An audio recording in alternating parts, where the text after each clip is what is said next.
This is yet another energy hack, and as with some of the other ones, you're going to get a chance to practice it live on this video as we go through the process.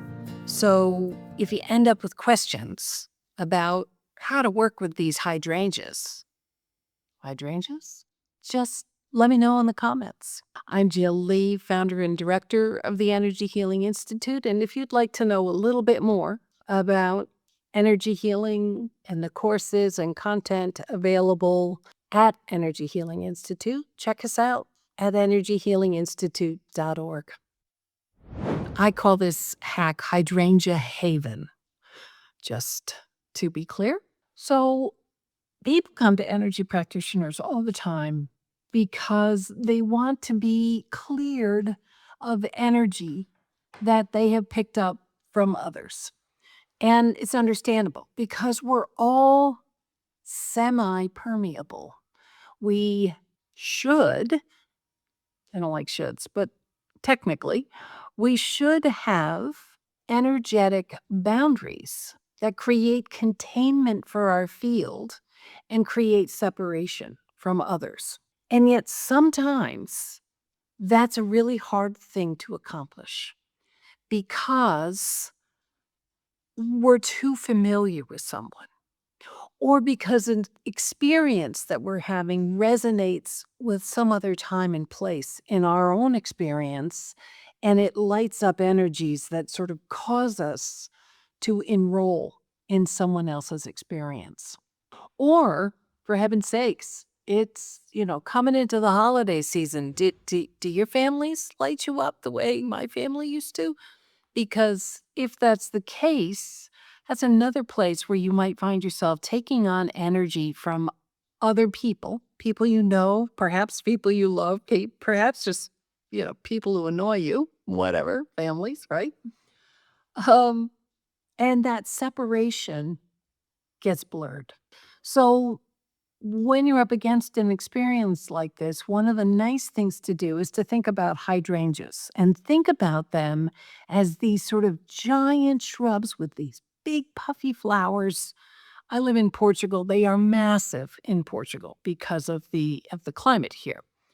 And so if you think about them as this deeply rooted plant that produces volumes of flowers. And those flowers are panicles, right? And they tiny flowers, but lots of them in a big mass.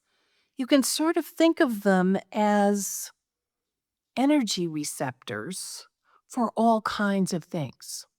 So when it would be useful to be able to really sit in your own space, to really contain your energy, and yet you're concerned that might be difficult to do because of whatever the circumstances are, that's where hydrangea comes in. So I'm going to have you do a little exercise. What you're going to do is you're going to go within and you're going to think about an experience you've had recently where that separation, that containment of self would have been really useful to you. And I'm going to have you replay it. And in replaying it, I'm going to have you take a different action and see how your energy shifts as you take that action. Take a moment, close your eyes, and think about a time where the energy of others became a little more than you wanted to manage. And perhaps you even noticed that you were taking it into your field. And just sit in that recollection.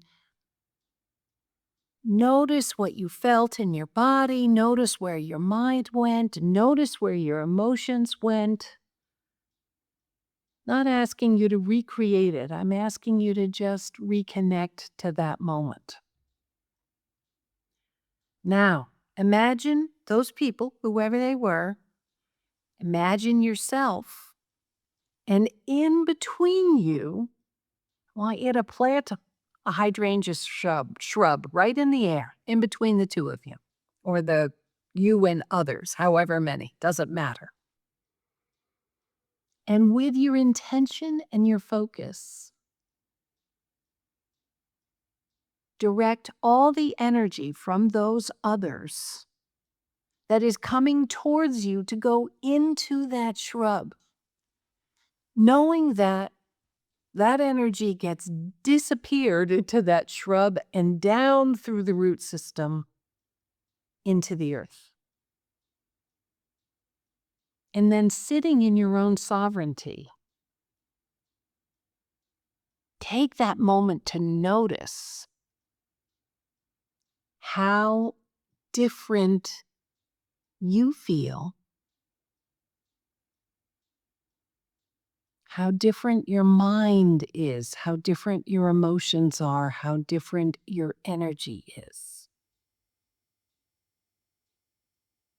So now disappear that hydrangea bush down into the earth. Just let it go, taking all the energy with it, yet knowing that you always have a hydrangea bush in your energy toolkit when you need a little hydrangea haven.